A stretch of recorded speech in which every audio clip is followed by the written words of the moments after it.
Well, let's talk about the differences between playing football when you played versus what's happening today, right? Today we have so much more access. There's behind the scenes access in the locker room. Players have their own podcast. There's just so much more media content surrounding the league versus when you played. So with that said, what do you think some of the bigger misconceptions were from your era of playing versus kind of what's happening today when everything seems to be out there? Like, maybe give me an example. Like from a fan's perspective, like I'm sitting in a room here, we're all football fans. We know the sport. We love the sport. We're passionate about our teams and stuff. What would be something we don't understand that's happening on your side of the coin that we always think we do? Like what's a fan misconception? Oh man, what's a fan's misconception? Well, I'll give you an example. If it's right after a game, Okay. right, and you're getting ready to go out the stadium and go to your car, and let's say that there's fans there. Okay. The fan may not know that before that game, you had it out with your significant other. All right. And you now had to play a game for the last 3 hours and you didn't get that last text message in, you know what I mean? And so you're trying to get back to, your significant other and to, make it, get an agreement or whatnot. Yeah. Right? You're mid conversation. Yeah. And it's real life. Yeah. And so like a misconception is like the fan may consider it rude if that player isn't as friendly or isn't, giving an autograph or isn't smiling and taking the picture with you, but just is like beelining it to the car. So like that would be kind of like one of the misconceptions that like these players could actually have issues going on, you know what I mean? Unbeknownst to, that fan. You know? That's fair. And it could be something really critical and very serious. It could be some news that they got that they didn't realize that they were going to, be getting. Mm-hmm. But I think outside of that, you would probably have to tell me some more maybe what you're considering. Yeah. I mean, I distinctly remember waiting.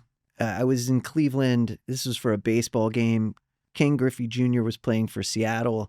And my dad was like, hey, we'll go around back. This is where the players come out, And I was like, yo, Griffey, what's up, man? Blah, blah, blah. I was 8 years old, so, however old I was. And he just blew by, man. And I was like, yeah. Like I was angry. I was happens upset. all the time. But to your point, you get older, you understand these are real humans. They have lives. They're dealing with stuff. Or maybe it's just their rule. Like, because you interact with one, you got to interact with them all. Like, I want to get out of here. I got to get all the way back to Seattle. So I've seen that, right up there, close and personal. And it is heartbreaking because when you're a kid, you look at these players like they're magicians, they're magic, they're superheroes, they're these comic book characters, and you never think about that side of the coin. So no, I'm glad you brought that up. Another one, of course, is, and it's not necessarily with fans, but it would probably be more with family and friends, and friends, but maybe not necessarily a fan. But it's like a player going out to eat, and he invites, of course, a lot of family members to the game. Yeah, and now it's time to go to dinner after the game. Yeah, and now. Clearly, everybody may want to get a cocktail or two. Everybody may want to get an entree, right? Yeah. But the rack of lamb, everybody shouldn't get the rack of lamb. There's only one person that played the game, right? Yeah. Between moms that's there and dads that's there that might get the rack of lamb, everybody shouldn't get it. So that might be one of those things where it's like, oh, my cousin got it. You know what I mean? He's a football player, so... And they're ordering with the intent like they have no intentions of paying it. And why? Because probably some of the stuff that they're ordering, they're probably not going to get it if it was on them. Right. Yeah, right. So that would probably be another one. Is like when you're going out after a game and you got family and friends in town, everybody assumes that it's on you. Yeah. So that might be one. Stuff. Sorting tickets out, was that always challenging? Like on the road? Like let's say you're going to a town where, you got family. Mainly home games. There. Because they're expecting you to be able to have tickets. If it's an away game, they're kind of like, you can't hit them with it's an away game. We don't get as many tickets. You know what I mean? So you can hit them, blame it on the organization. Like, we don't have access to the tickets, But definitely when it's a home game, everybody's expecting to come. Man, the expectations of just everybody on the outside. Yeah, and those tickets can... And again, if you do it for 1 or 2 games, that's one thing. Yeah. Right? Yeah. But now they've added a game. And so, they can dive into the pocketbooks, But like everything is relative as well, you know? I mean, contracts are at a different level now. Mm-hmm. And so those tickets might get you a few more games. Oh, this just popped in my head. Here's another one. Like maybe it's a fan misconception of like the idea that everyone just gets along. Okay. You're all on the same team. You're all teammates. You win together, you lose together. You're all hanging out. You're all best friends. No, not at all. Not at all. And it's a lot of personal things that go on as well. Whether it be girlfriends, significant others, family members, but players at the end of the day, you can have a guy that you don't even really know, but he just didn't go to the same alma mater that you went to. It's like we got beef. So you just never talk. Are there players that you've been teammates with you never talked to?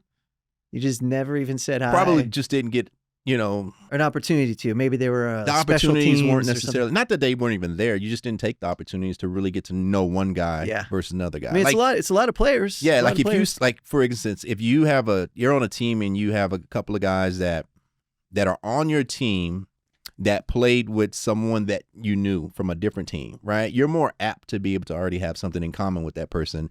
So y'all chum it up and you're probably talking. And, but, if you have some guys that played for a team that, you didn't really care much about, you know what I mean? Like it would have to bring something. The shade is real. Yeah. It would have to bring something that would bring you two guys together. And that means that they probably know a football player that you played along with. Yeah. Right? Maybe you have a common. There's a teammate. Connection. Yeah. Did you ever have a teammate come up to you and be like, "Hey, great game, man"? You're like, "Who are you?" That's happened a couple of times. Yeah. But, Yeah. You're just like, "What are you laundry guy?" Yeah, my jersey's over there. Needs washed. He's like, "No, man, I'm third street kicker. Come on, priest." Yeah. Some of the guys, and some positions didn't always get respected, especially late 90s. Okay. Yeah, late 90s. Who got disrespected? What position? Obviously, special teams. Most of the special team guys. What kind of smoke were they taking? Were they bitter? I would say some probably were. I mean, you have to remember, my first year in the league, I played nothing but special teams. Right. And I know you got treated different. So you had an understanding. You had a respect for that. So my respect for a guy on special teams it's different, because I've been there, done that. So why do you think that is? Is the stigma that they're just like not good enough to? Well, the thing is the fabric of any football team is made up with usually your special team guys, right? Mm-hmm. Those are the guys that's doing the brunt work. Those are the guys that are they're playing offense look team, defense look team. Then they're coming in, and they're probably going to play about 4 or 5 snaps. Yeah, but they're going to be all out snaps that they're running, but. At times guys are going to look at him and say, well, they don't necessarily impact the game, in terms of the number of plays that are played in the game, and I think that was probably earlier of how guys might have looked at it. I don't think guys look at it the same way now. Yeah. It's a little more respect there, hopefully. Yeah, because there's a lot more fluff now in the game of football. So that's it's true. Like, wait a minute now. All right. Practices have changed now, We were going to talk about this on a previous episode, so might as well do it now. So let's zero in on the kickers, because you brought up special teams. And kickers, I will always defend kickers till the end of time. I mean, I come from soccer first. A lot of soccer players convert and become kickers, where they go all the way to the NFL or whatever. Some people are afforded the opportunity to both kick and play soccer at the same time growing up in high school and then even in college, whatever.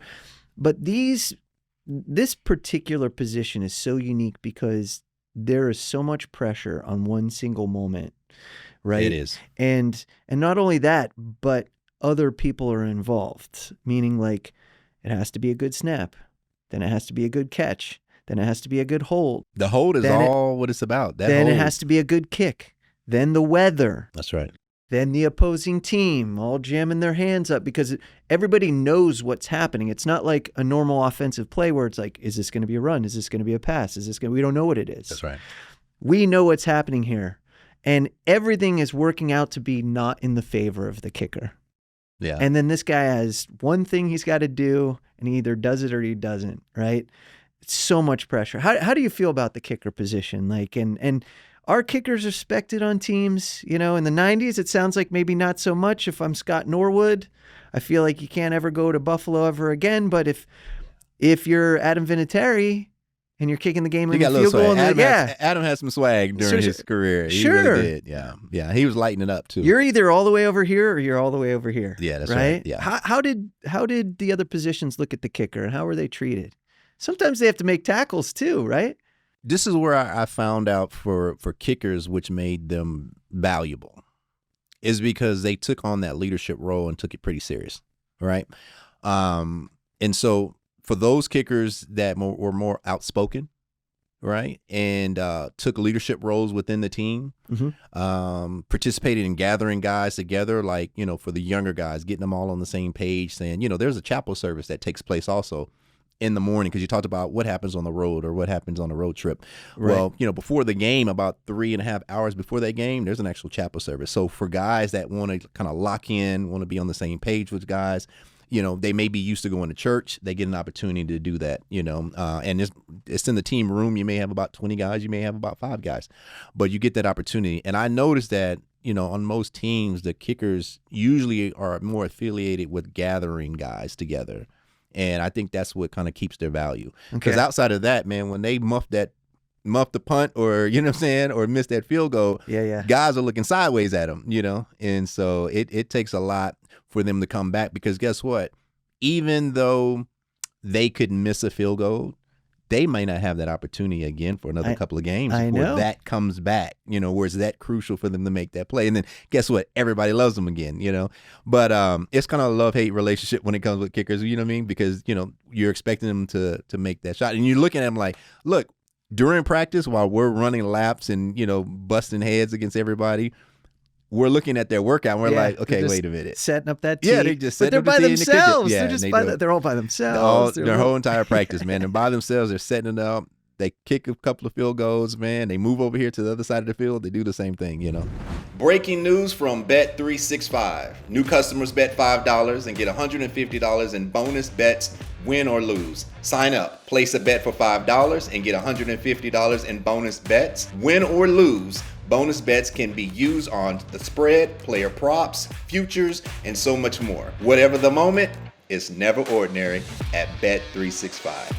Hey, do you have a gambling problem? Call or text 1-800-GAMBLER in Arizona, Colorado, Illinois, Indiana, Kansas, Kentucky, Louisiana, Maryland, North Carolina, New Jersey, Ohio, Pennsylvania, Tennessee, and Virginia. Or 1-800-BETS-OFF in Iowa. 21 plus only, 18 plus in Kentucky. Please gamble responsibly. Must be present in Arizona, Colorado, Iowa, Illinois, Indiana, Kansas, Kentucky, and select parishes in Louisiana, Maryland, North Carolina, New Jersey, Ohio, Pennsylvania, Tennessee, and Virginia. $10 minimum deposit required. Terms and conditions apply. In-app only.